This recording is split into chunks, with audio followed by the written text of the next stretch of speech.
Mes chers amis, dans ce livre se cachent les secrets d'un nouveau monde. Un monde peuplé par des êtres dotés d'un pouvoir qui va bien au-delà des limites de votre imagination. Les parcelles de ces terres sont d'une précieuse rareté et il serait plus qu'honorable d'en être le détenteur. Un jour, un vieil homme a dit que leur sol serait imprégné par une énergie spectaculaire. Ce monde est constitué de 7 royaumes, bien différents les uns des autres. Dans chacune de ces régions, des parcelles sont à prendre. Alors soyez vifs et que la chance soit avec vous.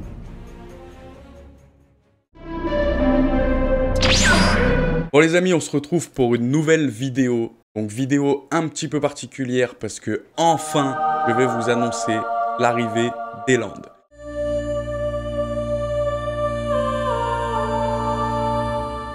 Alors les amis, Illuvium 0, c'est un jeu de construction mobile.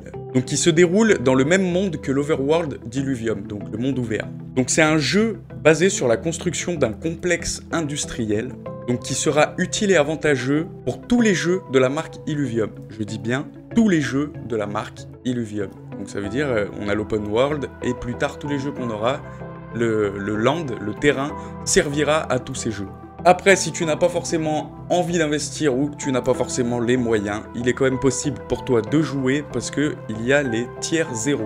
Donc les tiers 0, bien évidemment, par contre, tu vas rien gagner. Mais tu peux jouer à Illuvium 0, il n'y a pas de problème. Par contre, si tu veux être investisseur et que tu veux avoir un retour sur investissement et puis pourquoi pas gagner de l'argent, peut-être doubler, tripler ta mise, je sais pas. Ce n'est pas des conseils en investissement, attention, disclaimer. Donc là, à ce moment-là, il te faudra un NFT. Donc le NFT, c'est le land. Le land est un NFT. Le terrain est un NFT. Donc là, tu seras forcé de passer par un achat. Mais ne t'inquiète pas, on y vient juste après, mon pote.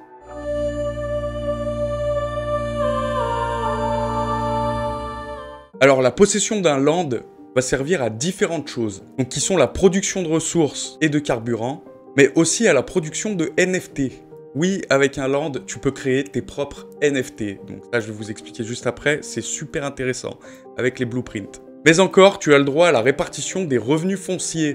De toute façon, je vais l'expliquer juste après. Tout ce que tu gagnes à avoir un land. Donc les lands, ils vont te servir à farmer 2 types d'éléments. Donc on a le fuel, qui est le carburant, et les ressources. Donc ton terrain possède différents types de sites utilisables. Donc qui sont le carburant, qui lui est échangeable directement en Ethereum, et puis tu as les ressources, qui elles servent donc à la construction de bâtiments sur ton terrain. Donc il faut savoir que suivant le type de région où tu achètes ton terrain, tu vas avoir 3 types de ressources différentes et 3 types de carburants différents. Donc évidemment par contre, si tu es par exemple dans une région où tu vas avoir un carburant qui va être plus présent que les autres, tu peux quand même le convertir et l'échanger contre un autre carburant. Donc pour les ressources, on les a là, je vais vous les mettre juste à côté. On a donc l'hydrogène, le carbone et le silicium, donc qui serviront eux à la création de divers bâtiments. Ensuite, le plus important, on a 3 types de fuel. C'est vraiment ça qui est intéressant sur les lands. On est obligé d'avoir les ressources pour créer les bâtiments, mais pour faire de l'oseille, on a vraiment besoin de carburant. Donc les 3 différents types de carburant sont le solon, donc qui lui sera utile pour crafter des équipements et des armes. Ensuite, on a l'hyperion, qui lui sera utile dans la fabrication de shards. Donc les shards, c'est ce qui va servir à capturer les illuvials.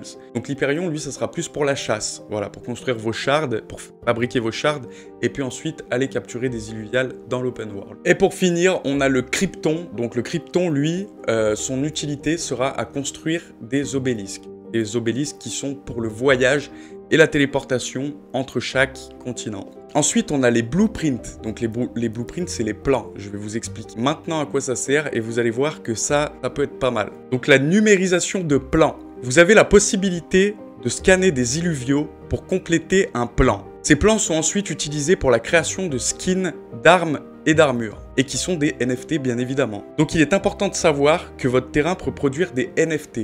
Donc alors une chose intéressante, c'est que quand vous allez avoir un plan, avec ce plan vous avez la possibilité de créer un NFT ou 500. Donc en fait c'est vous et tous les autres qui auront ce fameux plan, mais plus ce plan est rare, et donc moins de personnes l'ont. Donc suivant le nombre de NFT que vous allez créer à partir de ce plan, c'est vous impacter la rareté du NFT.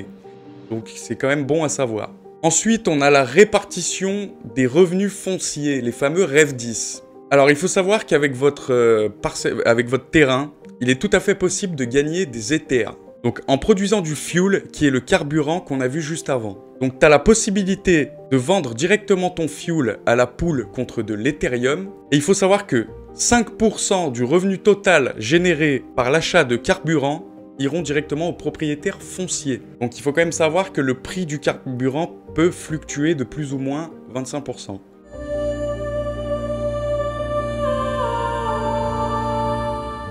Alors pour les différents niveaux de land, on a T1, T2, T3, T4 et le fameux T5. On va voir tout de suite. Pour les T1, il faut savoir qu'on a 3 sites d'éléments et un seul site de carburant. Donc voilà, ils sont un petit peu plus limités avec le fuel, enfin le carburant, mais vous en avez quand même. Ensuite, on a les tiers 2. Donc eux ont 6 sites d'éléments et 3 sites de carburant. Donc clairement pour le fuel, pour le carburant, on triple la quantité. Ensuite pour les tiers 3, alors les tiers 3, on a 9 sites d'éléments et 6 sites de carburant. Et alors ils possèdent un landmark. Un landmark c'est un monument. Je vais expliquer. Le monument, donc le landmark, il sert à accroître le rendement du land. Donc ça veut dire que tu vas gagner un pourcentage. Je crois que c'est 10%, mais je suis pas vraiment sûr à vérifier. Mais je crois que c'est 10%. Donc en fait, en construisant un landmark, donc un monument sur ton terrain, tu vas augmenter la productivité. Donc pour les T3, c'est un monument pour les éléments. Donc c'est-à-dire qu'il accroît le rendement pour les ressources. Ça veut dire que vous aurez la possibilité de construire plus vite vos bâtiments sur le terrain. Alors pour les T4, on a 12 sites d'éléments. Et 9 sites de carburant sont disponibles. Alors, à la différence des T3, le T4, le landmark sert à la production de fuel. Donc, il va accroître la production de fuel de votre terrain. Donc, les T4, ça reste quand même assez cher. Mais niveau rendement, je pense que c'est vraiment le plus intéressant. Et pour finir, on a les T5. Alors, les T5, eux, ils ont carrément 15 sites d'éléments et 12 sites de carburant. Ouais, 12 sites, c'est complètement énorme. Alors, les monuments pour les T5, donc les landmarks pour les T5, sont bien différents des autres lands, les amis. Parce qu'il s'agit d'une arène privée. C'est-à-dire que ça permet aux détenteurs du T5 d'organiser des tournois privés directement sur sa parcelle. Mais voilà, donc le landmark du T5, c'est carrément une arène. Vous pouvez organiser vos propres tournois, vous pouvez faire venir des parieurs et tout. Donc ça peut être très très intéressant. Il y aura aussi la possibilité de louer ces arènes. Ça veut dire que si vous n'avez pas forcément de T5, mais que vous avez un budget pour organiser un tournoi, vous pouvez le louer à la personne en question.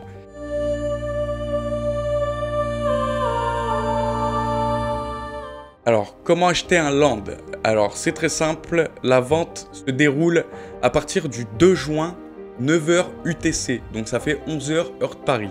Ça sera sous forme d'une enchère hollandaise. Donc pour ceux qui ne savent pas, une enchère hollandaise, c'est on commence au prix fort, et on descend petit à petit jusqu'à ce que quelqu'un lève la main et dise « moi je le veux ». Enfin, là, on va pas lever la main, évidemment, ça sera un clic. Vous m'avez compris. Donc, vous pouvez soit acheter votre terrain en Ether, soit en SILV2. Donc, il faut savoir une chose, c'est qu'il y a en tout 100 000 parcelles de terrain. Et pour cette première vente, seulement 20 000 vont être distribuées. Donc, on va avoir 12 029 T1, 5 012 T2, 2088 T3, 869 T4 et seulement 2 T5. Donc comme on l'a vu juste avant, la vente dure 3 jours. Donc il faut savoir que les lands sont livrés sous forme de lots. Donc je m'explique. Un lot égale 278 parcelles. Jusqu'à là on est d'accord. La durée de vente d'un lot, donc la durée de vente de 278 parcelles, dure 2 heures. Mais un lot sera délivré toutes les heures. Donc ça veut dire que les lots se superposent. C'est-à-dire que le premier lot va être vendu le 2 juin à 11h heure de Paris. Ce premier lot, il va durer de 11h jusqu'à 13h. Sauf qu'à midi, il y a un autre lot qui va venir s'interposer. Donc en gros, chaque lot va mordre d'1 heure sur son précédent en fait. Ce qui évite aux grosses baleines ou aux mecs qui ont plein de thunes d'être partout à la fois. T'inquiète pas, toi qui es derrière ton écran, tu as ta chance d'avoir un terrain sur Illuvium. Donc voilà, et pour finir, une dernière chose qui est très intéressante, pour ceux surtout qui vont acheter plusieurs parcelles, vous pourrez faire comme un système d'entrepreneuriat, donc un système de scholarship. Pour ceux qui ne savent pas, c'est-à-dire que vous pouvez embaucher des joueurs donc qui eux n'ont pas acheté de terrain, et vous pouvez les faire farmer si vous voulez votre terrain, et du coup vous allez leur donner une paye, ou un pourcentage sur ce qu'ils vous ont farmé. En gros, ça fait un petit peu comme un revenu passif. Voilà, donc ça c'est quand même une chose de très intéressante qui a été dite par Kieran lui-même. Donc voilà, un très bon point, si vous voulez, pour ces terrains. Donc un point, on attendait de savoir, d'être sûr en fait si c'était possible. Là on a notre réponse, du coup ils ont dit oui quoi. C'est quoi cette musique? Vous entendez ça?